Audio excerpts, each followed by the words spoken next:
I have a favorite little sentence which used to kill me in the beginning of when I moved into living in the 6th district in the Millergasse. There's a Hof on the top by the Westbahnhof. I would go in there and there would be a queue, and some arb person waiting in the queue would yell out,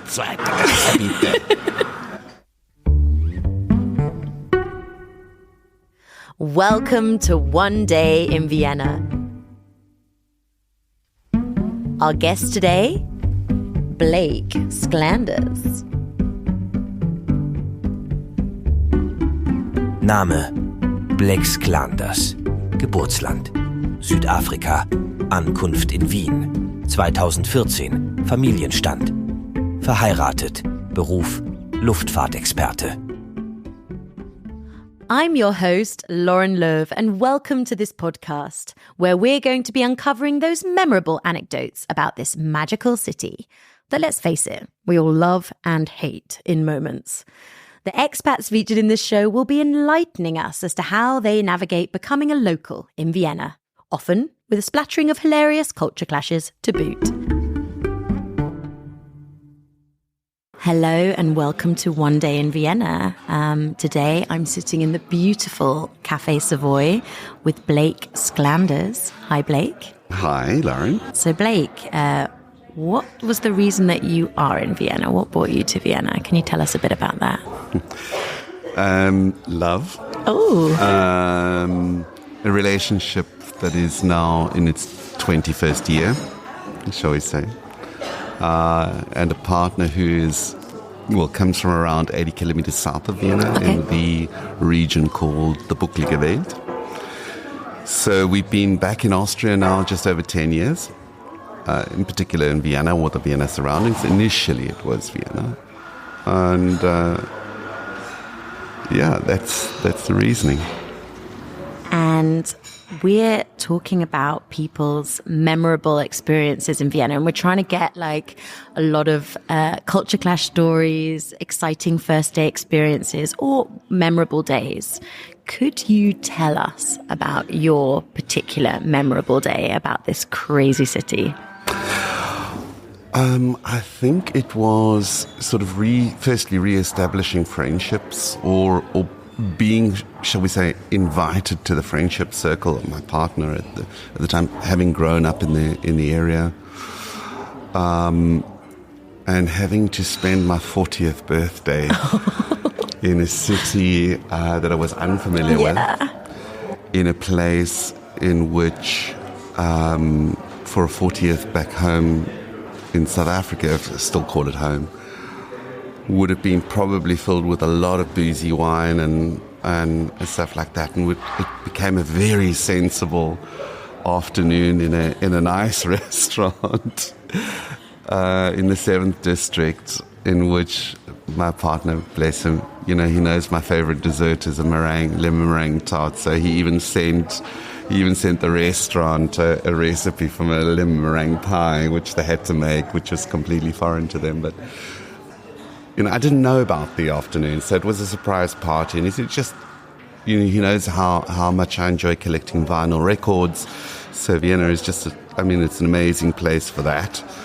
So I'm a bit of a vinyl freak. I go into all of these secondhand stores and I can spend hours sort of pottering around and checking what music is on offer.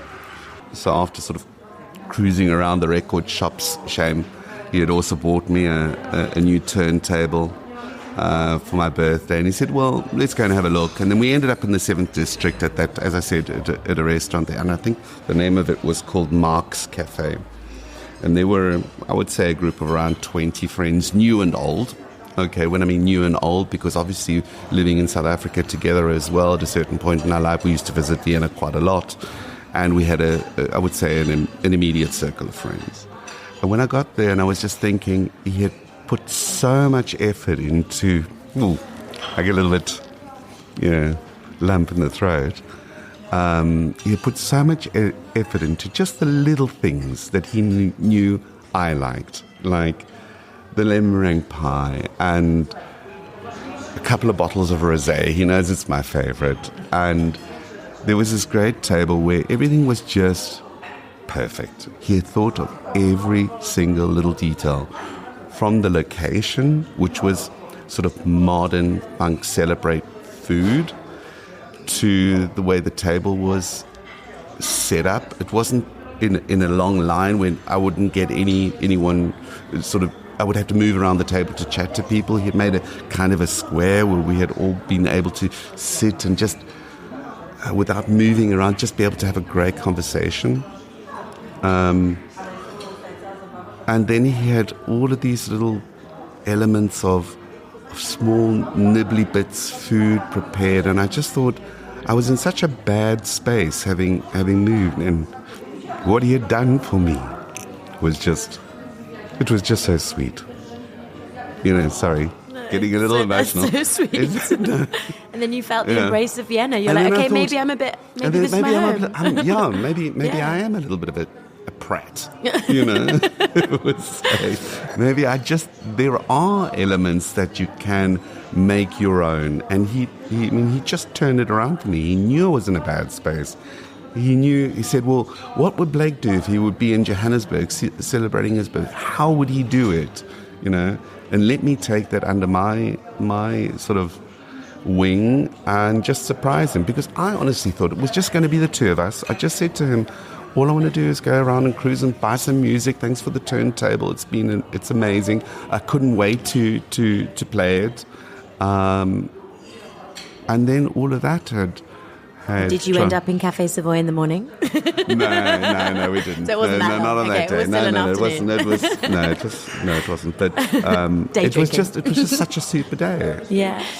Do you have a favorite place in Vienna? Like, have you got one place where you're like, I know we're sitting in Café Savoy, but like, is this your favorite place in Vienna, or do you have a particular spot? Okay, I love sitting in Café Savoy. I just like coming here because of the mix of people. Yes, there is a sort of LGBTQIA element to it, but that's not what it aspires to be. It aspires to be a place where anyone comes, enjoys a cup of coffee, has a great meal on a Friday evening, on a Monday morning, like we are here in Vienna, just enjoying the Viennese coffee style without the pretentiousness and the Wiener Schmäh, or the grumpiness of some kind of a waiter who's actually, in my opinion, paid to be grumpy, or gets irritated when you ask for a coffee, and ja, da haben wir 23 Sorten Kaffee, ja, bitteschön, ja, verlängerte, was willst du eigentlich? Die Geschichte des Wiener Kaffeehauses begann gegen Ende des 17. Jahrhunderts und war eng mit der Türkenbelagerung verbunden. Das erste Wiener Kaffeehaus wurde von dem armenischen Spion Deodato gegründet, der vom Wiener Hof mit der Zubereitung von Kaffee betraut war. Typisch sind Marmortischchen, auf denen Kaffee in einer Auswahl von über 10 Sorten serviert wird, Tonitstühle, Logen, Zeitungstischchen und Details der Innenausstattung im Stil des Historismus. Wiener Kaffeehäuser sind Orte, in denen Zeit und Raum konsumiert werden, aber nur der Kaffee auf der Rechnung steht. So you have these kind of unpretentiousness, shall I say. Note, Blake is sipping a cappuccino with half a milk, which might not have been so appreciated in another Vienna coffee house. Indeed. So I think that's why I enjoy this place so much. But if I think about other places that I really enjoy, that not necessarily linked to gastronomy or so on. I mean, I absolutely love, for the want of a better use of word, cruising the 7th district for all the record shops, the second-hand record shops, the antique shops I love. I love Glasfabrik. I can spend hours in that place just looking at old antiques, old furniture, old stuff. I can go into a record store, again, sit around and sift through all the records. I can go and walk through the Museumsquartier, sit down and have a cup of coffee and just think to myself, it's such an awesome place to be, where people are just sort of free to not worry about things, elements such as security, elements of well-being. you've got so many opportunities in a place like Vienna where you can, they say the Vienna is, there's always a place, an extension of your living room where you can find a feel at peace. Yes. Walking the city at night for anyone is nobody even thinks that you could potentially be unsafe. Yeah. Okay. It just doesn't happen. If you go to anyone who's working, say for instance, police or sanitetors, and these are people who are here to help you. Where I come from, sometimes going to the police or something like that in times of trouble, your support is probably 0 to nothing unless they're wanting some kind of backhand or whatever. It just works, and I feel comfortable now. I didn't in the beginning. I thought maybe it was too structured, it was too regimented, but it actually isn't. It was just my perception. It's also changed a lot. It has. It has. You've been here, you said 10 years, I've been here 15. It's changed dramatically, and for the good, really. I think so. For both, I think so. There's obviously... From what I hear from the 80s and the 90s, it was quite a dirty city. It was... there was a lot of dog feces everywhere and so on, which... We'll keep that bit in. And the reason why I say that is because we have dogs, and, and I find it, people need to pick up the thing. But Should I think be a DNA test. Yeah, so, okay. But it was a problem in the 80s and 90s, and everyone recognizes that. In Wien muss Hundekot von der Hundehalterin oder dem Hundehalter beseitigt werden. Das gilt für den gesamten öffentlichen Raum, also auch für Grünflächen, Wiesen oder Hundezonen. Die Stadt hat als Service über 3600 Hundekotsakerl-Spender im öffentlichen Raum aufgestellt. Wer das sogenannte Sackerl fürs Gackerl nicht verwendet, kann mit einer Geldstrafe von 220 € belegt werden. But it's certainly a city that it's got a great polished element now. I don't think it's a city that everyone puts on the A list of European cities, which is a bit of a shame. Because, if you look at the A list, it's always the likes of Paris, it's always the likes of Berlin, Amsterdam, Barcelona. There's an immediacy to those cities, though, which there isn't in Vienna. Vienna, you have to scratch a little bit, Absolutely. And if you stay here long enough, you see that. That was my experience. And maybe it's a city for the more mature traveller. If you're, I don't think there are parties in this place. You can have a great party. I'm nearly 50 and I still like to party, so make no mistake. Okay. But it's not a Madrid or a Barcelona or a Berlin or a Amsterdam and so on. So, okay. So you come here, you enjoy it. There's this sort of cultural explosion that sort of works around Viennese coffee house, schnitzel, opera, classical music. But it's also very much free, bubbling. Anyone can be themselves. And that's what I like. And what's your relationship like with German? You mentioned that your partner is obviously Austrian speaking. But do you speak German? Do you have I speak German. And German what's your fluently. relationship? Okay, so you're fluent. I am fluent in it, but I would say our home language is Denglish. It's just weird. It's just weird how you always have a relationship language, I would say. And I would say our relationship language is mostly English. And it's just because we've been together so long, of 21 years. And when I met him, I didn't speak a word of German. That was in 2002.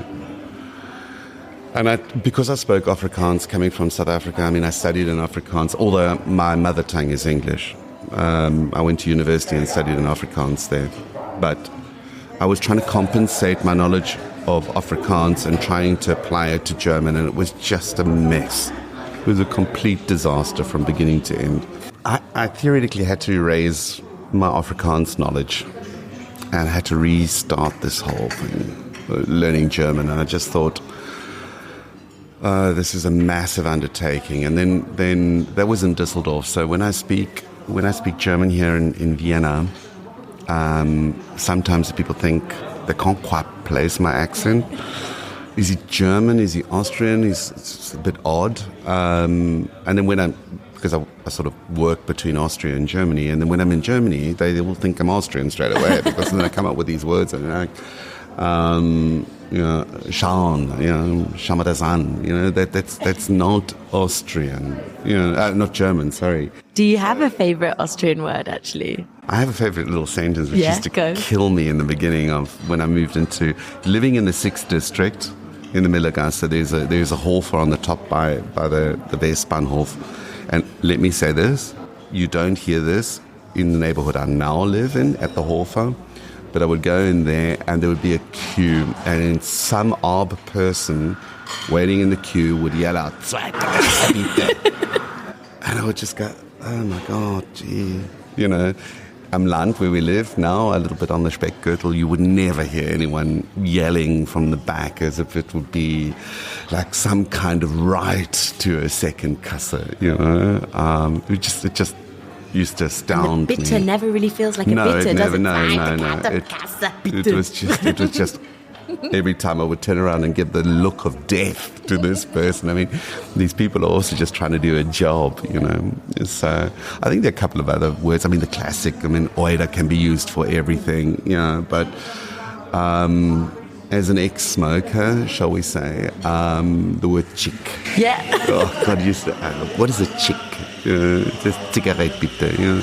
So there are a lot of little quirks. I think one of my favorite thing, and my partner comes from a region around 80 kilometers south of Vienna in the Bucklige Welt.